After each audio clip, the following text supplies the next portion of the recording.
ಚಿಕ್ಕಣ್ಣ ಅವರ ಹೇಳಿಕೆಯನ್ನು ಕೂಡ ಮೆನ್ಷನ್ ಮಾಡ್ತಾ ಇದ್ರು. ಅದರಲ್ಲಿ ಏನೆಲ್ಲ ಲೋಪದೋಷಗಳಿದೆ ಅಂದರೆ ಪೊಲೀಸರು ಮೆನ್ಷನ್ ಮಾಡಿರೋದ್ರಲ್ಲಿ ಏನೆಲ್ಲ ಲೋಪದೋಷಗಳಿದೆ ಅನ್ನೋದನ್ನು ಹೇಳ್ತಾ ಇದ್ರು. ಅದೇ ರೀತಿ ದರ್ಶನ್ 164 ಹೇಳಿಕೆಯನ್ನು ಕೂಡ ಅನಲೈಸ್ ಮಾಡ್ತಾರಾ ನೋಡಬೇಕಾಗಿದೆ. Right, let's get back to Ranjith. Please go ahead Ranjith, ಹೇಳಿ. ಶ್ರೀಲಕ್ಷ್ಮಿ, ನೋಡಿ, 164 ಅಡಿಯಲ್ಲಿ ಚಿಕ್ಕಣ್ಣ ಹೇಳಿಕೆಯನ್ನ ನೀಡಿದ್ದಾರೆ. ಇವರು ಚಾರ್ಜ್ ಶೀಟ್ ನಲ್ಲಿ ಉಲ್ಲೇಖ ಮಾಡಿದಂತ ಕೆಲ ಅಂಶಗಳು, ಅವರು ಕೊಟ್ಟಂತ ಹೇಳಿಕೆಗೆ ಮತ್ತೆ ಇವರು ಮೆನ್ಷನ್ ಮಾಡಿದಂತ ಅಂಶಗಳು ತದ್ವಿರುದ್ಧವಾಗಿದೆ ಅನ್ನೋದನ್ನ ಇಲ್ಲಿ ಸಿ.ವಿ. ನಾಗೇಶ್ ಅವರು ಹೇಳ್ತಾರೆ. ಇದರಲ್ಲೂ ಕೂಡ ಅನುಮಾನ ಬರುತ್ತೆ, ಇವರಿಗೆ ಬೇಕಾದ ಹಾಗೆ ಇವರು ಚಾರ್ಜ್ ಶೀಟ್ ನಲ್ಲಿ ಕೆಲವು ಎವಿಡೆನ್ಸ್ ಗಳನ್ನ ಕ್ರಿಯೇಟ್ ಮಾಡಿದ್ದಾರೆ ಅನ್ನೋದು.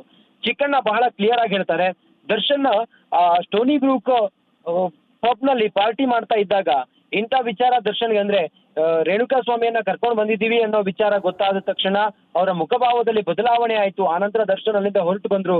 ದರ್ಶನ್ ಅಲ್ಲಿ ಬಂದು ರೇಣುಕಾ ಸ್ವಾಮಿ ಮೇಲೆ ಹಲ್ಲೆ ಮಾಡಿದ್ರು ಅನ್ನೋದೆಲ್ಲ ಏನು ಉಲ್ಲೇಖ ಇದೆ ಅಲ್ಲಿ.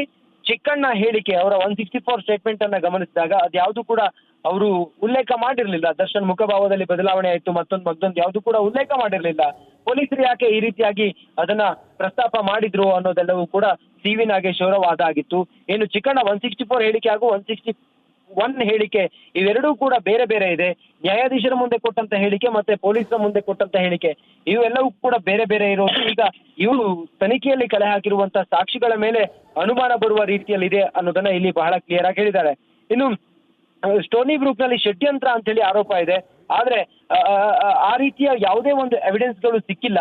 ಪೊಲೀಸರು ಹಾಗಾದ್ರೆ ಯಾವ ಆಧಾರದ ಮೇಲೆ ಷಡ್ಯಂತ್ರ ಮಾಡಿದ್ರು ಅನ್ನೋದ್ರ ಬಗ್ಗೆ, ಸಾಕ್ಷಿಗಳನ್ನ ಕಲೆ ಹಾಕಿದ್ರು ಅನ್ನೋದ್ರ ಬಗ್ಗೆ ಕೂಡ ಸಿ.ವಿ. ನಾಗೇಶ್ ಅವರು ವಾದ ಮಾಡ್ತಾ ಇದ್ದಾರೆ. ಸಿ.ವಿ. ನಾಗೇಶ್ ಅವರ ವಾದ ಬಹಳ ಕ್ಲಿಯರ್ ಆಗಿದೆ. ಅವರು ಪೊಲೀಸರು ಕಲೆ ಹಾಕಿರುವಂತಹ ಸಾಕ್ಷಿಗಳೇನಿದಾವೆ ಆ ಸಾಕ್ಷಿಗಳಲ್ಲೇ ಒಂದು ರೀತಿಯಲ್ಲಿ ಕನ್ಫ್ಯೂಸ್ ಮಾಡುವ ರೀತಿಯಲ್ಲಿ ನ್ಯಾಯಾಧೀಶರಿಗೆ ವಾದವನ್ನ ಮಂಡಿಸ್ತಾ ಇದ್ದಾರೆ. ಒಂದು ಆ ಸಾಕ್ಷಿಗೆ ಕೌಂಟರ್ ಕೊಡುವ ರೀತಿಯಲ್ಲಿ ಅವರು ವಾದವನ್ನ ಮಂಡಿಸ್ತಾ ಇದ್ದಾರೆ ನ್ಯಾಯಾಧೀಶರ ಮುಂದೆ. ನ್ಯಾಯಾಧೀಶರು ಎಲ್ಲವನ್ನು ಕೂಡ ಬಹಳ ಸೂಕ್ಷ್ಮವಾಗಿ ಗಮನಿಸ್ತಾ ಇದ್ದಾರೆ. ನ್ಯಾಯಾಧೀಶರ ವಿವೇಚನೆಯಂತೆ ಇವತ್ತು ದರ್ಶನ್ಗೆ ಬೇಲ್ ಕೊಡುವಂತ ತೀರ್ಮಾನಕ್ಕೆ ಬರ್ತಾರಾ, ಅಥವಾ ಇದು ಕೆಲವು ದಿನಗಳ ಕಾಲ ಮುಂದುವರಿಯಲಿ, ಅಥವಾ ಪ್ರೊಸೀಡಿಂಗ್ಸ್ ಇದೇ ರೀತಿಯಾಗಿ ಕಂಟಿನ್ಯೂ ಆಗ್ಲಿ, ಮತ್ತೆ ವಿರೋಧದ ಒಂದು ಪರ ವಿರೋಧದ ವಾದ ಹೆಂಗಿರುತ್ತೆ ಅನ್ನೋದ್ರ ಬಗ್ಗೆಯೂ ಕೂಡ ಈಗ ನ್ಯಾಯಾಧೀಶರು ಅದನ್ನ ಪರಿಗಣಿಸಿ ನಂತರದ ಹಂತದಲ್ಲಿ ಬೇಲ್ ವಿಚಾರವಾಗಿ ಚಿಂತನೆಯನ್ನ ಮಾಡುವಂತ ಸಾಧ್ಯತೆ ಇದೆ. ಸದ್ಯಕ್ಕಂತೂ ಈಗ ಸಿ.ವಿ.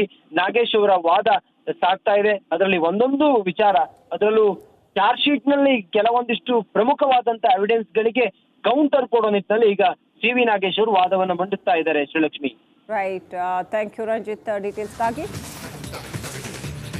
ಒಟ್ಟಿನಲ್ಲಿ ಯಾವ ಚಾರ್ಜ್ ಶೀಟ್ ದರ್ಶನ್ಗೆ ಮುಳುವಾಗುತ್ತೆ, ದರ್ಶನ್ಗೆ ಶಿಕ್ಷೆಗೆ ದಾರಿಯಾಗತ್ತೆ ಅಂತ ಹೇಳಲಾಗ್ತಿತ್ತು, ಅದೇ ಚಾರ್ಜ್ ಶೀಟ್ನ ಲೋಪದೋಷಗಳೇನೆ ಈಗ ದರ್ಶನ್ಗೆ ಬೇಲ್ ಸಿಗೋದಕ್ಕೆ ವರವಾಗುತ್ತಾ ಅನ್ನೋವಂಥದ್ದು ಅನ್ಸುತ್ತೆ ಸಿ.ವಿ. ನಾಗೇಶ್ ಅವರ ವಾದನ ನೋಡಿದ್ರೆ.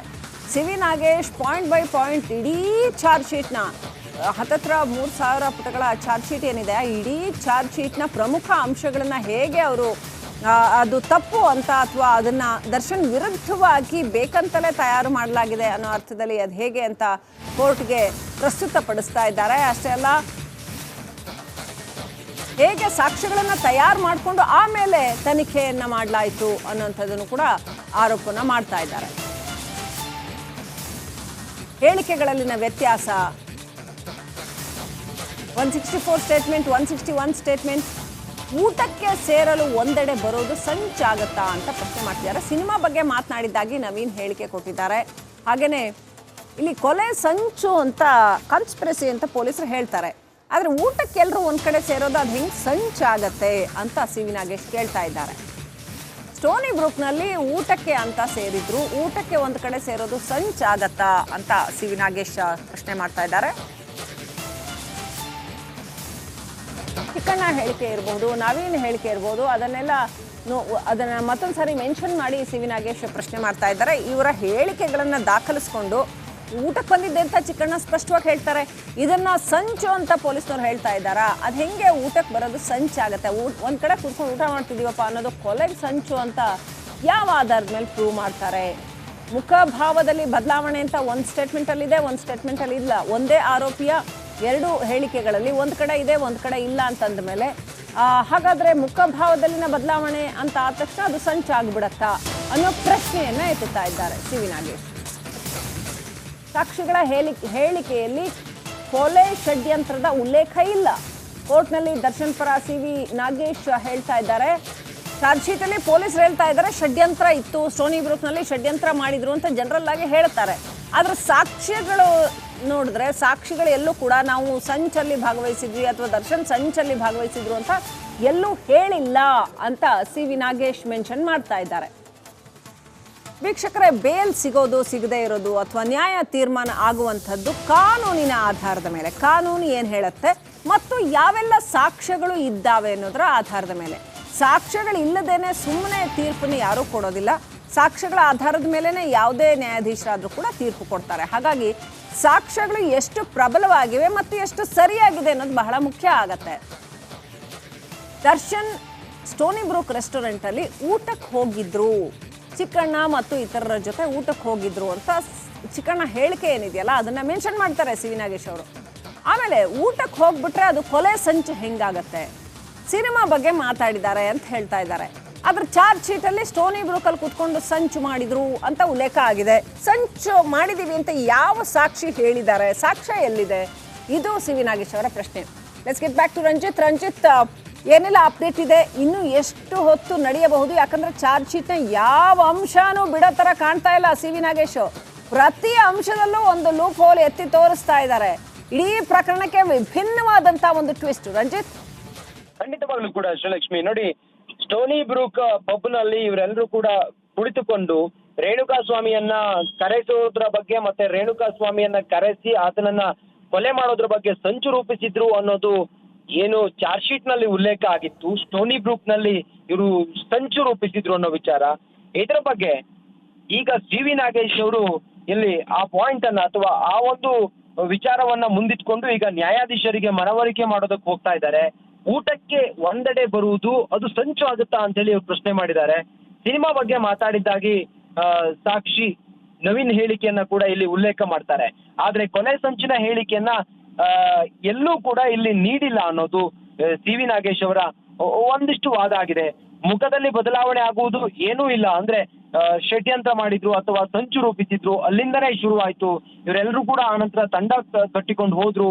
ಈ ತರದ್ದೆಲ್ಲ ಏನ್ ವಿಚಾರಗಳಿತ್ತು ಅದೆಲ್ಲದಕ್ಕೂ ಕೂಡ ಸಿ.ವಿ. ನಾಗೇಶ್ ಅವರು ಬಹಳ ಕ್ಲಾರಿಟಿಯನ್ನು ನೀಡ್ತಾ ಇದ್ದಾರೆ.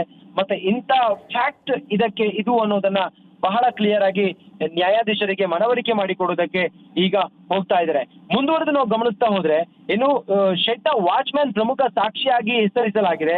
5 ದಿನದ ನಂತರ ಪ್ರಮುಖ ಸಾಕ್ಷಿಯ ಹೇಳಿಕೆಯನ್ನು ದಾಖಲಿಸಲಾಗಿದೆ. ಘಟನೆ ದಿನವಾದ ಜೂನ್ 8ರಂದು ಪೊಲೀಸರು 9ರಂದು ಸ್ಥಳದಲ್ಲೇ ಇದ್ದಾರೆ. ಆದ್ರೆ ಯಾಕೆ ಸಾಕ್ಷಿಯ ಹೇಳಿಕೆಯನ್ನ ಅವರು 15ನೇ ತಾರೀಕು ಪಡೆದ್ರು ಅನ್ನೋದ್ರ ಬಗ್ಗೆಯೂ ಕೂಡ ಸಿ.ವಿ. ನಾಗೇಶ್ ಅವರು ಇಲ್ಲಿ ವಾದವನ್ನ ಮಂಡಿಸ್ತಾ ಇದ್ದಾರೆ. ಅಂದ್ರೆ ಅವರು ಹೇಳೋದಕ್ಕೆ ಅಥವಾ ಕನ್ವೆ ಮಾಡೋದಕ್ಕೆ ಹೊರಟಿರೋ. ರೈಟ್, ವಾಪಸ್ ಬರ್ತೀವಿ ರಂಜಿತ್, ದಯವಿಟ್ಟು ಸಂಪರ್ಕದಲ್ಲಿರಿ. ಸೆಕ್ಯೂರಿಟಿ ಗಾರ್ಡ್ ಪ್ರಮುಖ ಸಾಕ್ಷಿಯಾಗಿ ಹೆಸರಿಸಲಾಗಿದೆ. 5 ದಿನದ ನಂತರ ಪ್ರಮುಖ ಸಾಕ್ಷಿಯ ಹೇಳಿಕೆಯನ್ನು ದಾಖಲಿಸ್ತಾರೆ. ಘಟನೆ ನಡೆದಿರೋದು ಜೂನ್ 8ನೇ ತಾರೀಕು. ಪೊಲೀಸರು 9ನೇ ತಾರೀಕಿಗೆ ಸ್ಥಳಕ್ಕೆ ಹೋಗಿದ್ದಾರೆ. ಆದರೆ ಪ್ರಮುಖ ಸಾಕ್ಷಿಯ ಹೇಳಿಕೆ ಯಾವಾಗ ತಗೋತಾರೆ? 15ನೇ ತಾರೀಕು ತಗೋತಾರೆ. ಸೆಕ್ಯೂರಿಟಿ ಗಾರ್ಡೇ ಪ್ರಮುಖ ಹೇಳಿಕೆ ಅಂತ ಹೇಳ್ತಾರೆ. ಆದ್ರೆ ಆ ಪ್ರಮುಖವಾದ ಸಾಕ್ಷಿಯನ್ನ ಘಟನೆ ನಡೆದು 5 ದಿನಗಳ ನಂತರ ಯಾಕೆ ತಗೋತಾರೆ ಅಂತ ಪ್ರಶ್ನೆ ಮಾಡ್ತಾ ಇದ್ದಾರೆ ಸಿ.ವಿ. ನಾಗೇಶ್. ಚಾರ್ಜ್ ಶೀಟ್ ಲೋಪದೋಷದ ಬಗ್ಗೆ ಪ್ರತಿಯೊಂದು ಅಂಶವನ್ನು ಕೂಡ ಎತ್ತಿ ತೋರಿಸ್ತಾ ಇದ್ದಾರೆ.